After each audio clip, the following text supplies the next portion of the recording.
Sunday, 6th of the 5th, 2018. Another day that begun so early. The alarm used to wake me up now features a sound that fills me with the greatest desire to sleep. My baby sister has a toy that emulates a similar noise, and whenever she plays with that toy I feel the same drowsiness that I do upon waking at 3 AM, just briefly. I used to wear pyjamas, then once I was old enough that the early wake-up times that school permits became untenable for my now teenage body, I had to find all the time-saving techniques for my late waking habits, and so I now sleep with the clothes needed for the next day. I was awoken for a different reason, however. I had a job to do. I woke with my work shirt already on and my apron tied to my waist. School is something I have done consistently for all my living memory, as is compulsory in the country I'm so lucky to be born into.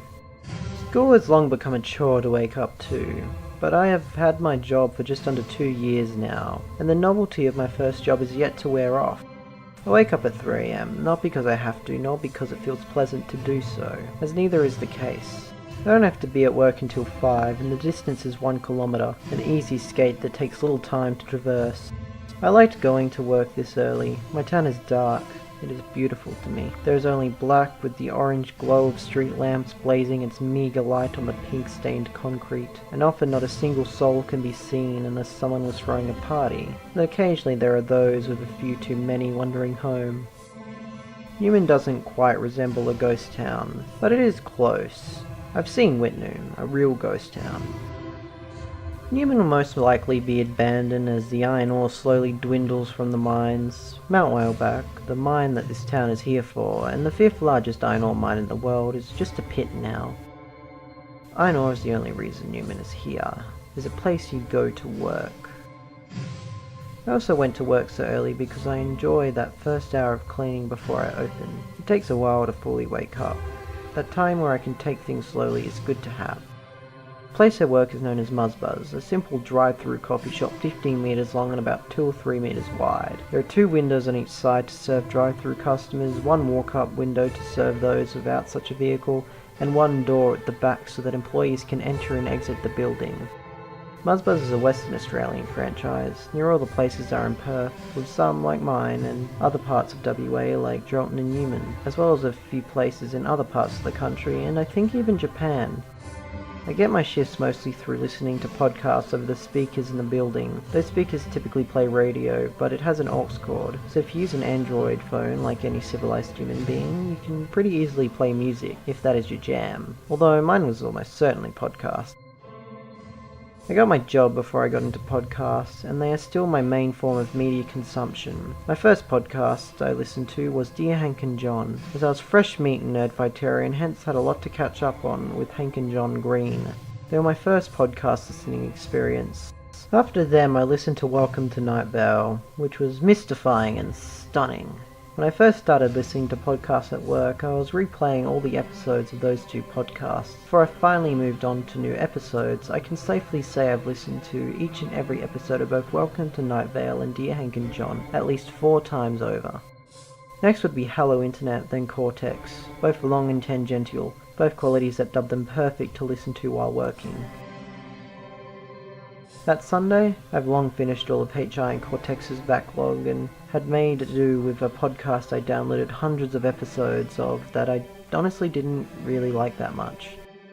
The day was the same. I'd move constantly trying to keep the flow of movement continuous even at times when no customers came, and hence left me struggling to find clear chaos to clean.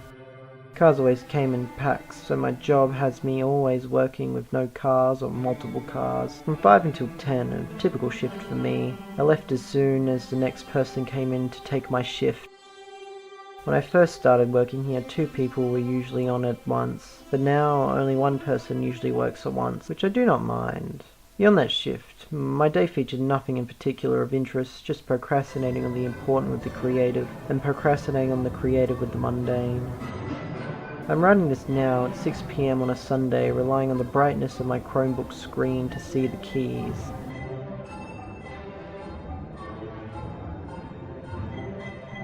Monday, 7th of the 5th, 2018. Dressed in my blue and white school uniform, I'm just minutes from needing to be at school. My fancy health tracker watch that just arrived from China says I only slept for 2.5 hours, which I highly doubt. The last thing I remember from last night was checking my watch and it saying 10 PM. Felt like I got that much sleep though. I slugged through the day slowly, but surely as I usually do, from subject to subject, just with a less than typical effort. I have those off days often. Sometimes I feel half of my waking hours are in a state of being worn down, thinking clouded, eyes closed half the time. I intended to finish an assignment for human biology after school, but inevitably failed to do so. This state can really empower me to work on such things.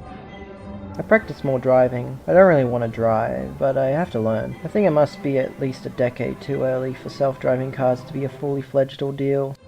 So, with supervision, I spend 45 minutes in a manual ute and learn how to turn corners in a street with no buildings built between them. I'm yet to learn to drive properly, yet I have only logged about 4 sessions. It slowly does it.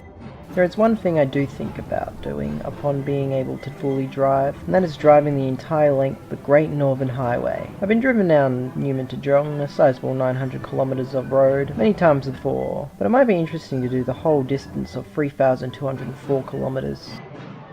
I do it for the sake of an experience, and the idea of that drive being my first time going out of Western Australia would certainly fill me with satisfaction. Of course, there is still a high chance I would leave WA before this drive would ever happen, and a drive that long would likely lose its novelty pretty fast, even with a good long-distance driver, which I will likely not be, even with a sizable audiobook collection. I do desire time to explore my region some more. I spent 8 years in Newman, and only now have I grown an appreciation for the red dirt and desert expanse. I remember one time in year 7, a close friend was leaving town, as everyone will eventually do in years, and she said she would miss this town. I asked her why she would miss this place. It had nothing of interest for my 13-year-old heart. She'd said something along the lines of friends and memory, by the faulty memory of my own, that is, which looking back now I can understand and relate.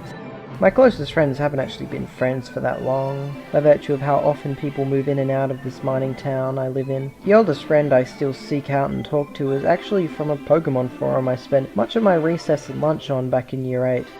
But neither of us use that site anymore, of course. Some of the people I do know, however, have been people who were peripheral in my life for as long as 8 years.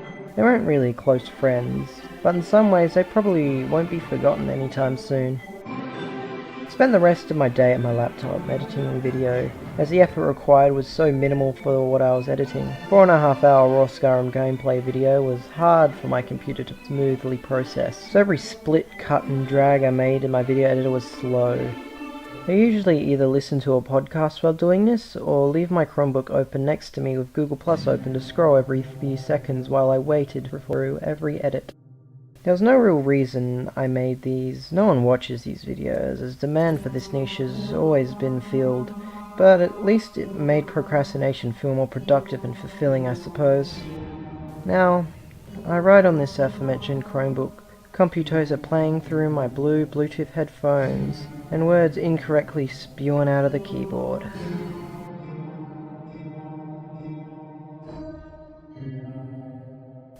Tuesday, 8th the 5th, 2018. I spent most of the night after writing falling down the Wikipedia rabbit hole, yet seemingly got decent sleep to my surprise. The pattern was as it usually was. I've developed a habit to complete my Twitter stream in the morning before getting ready for school, when I have not woken up so late that I must rush to school. This means that even upon waking at the appropriate time of 7 AM, I'm usually not eating breakfast until 7:30. But nevertheless, I managed to reach the school grounds on time, which is what ultimately matters. I am concerned mildly about my current performance. I'm a distracted person. I play computer-generated music while I type to distract my mind. All my grades are doing well. My English was under passing for a while, as was the whole class, but we have all reached satisfactory levels, for which I credit my video on Aboriginal incarceration, which I'm pretty proud of. The day is not over yet.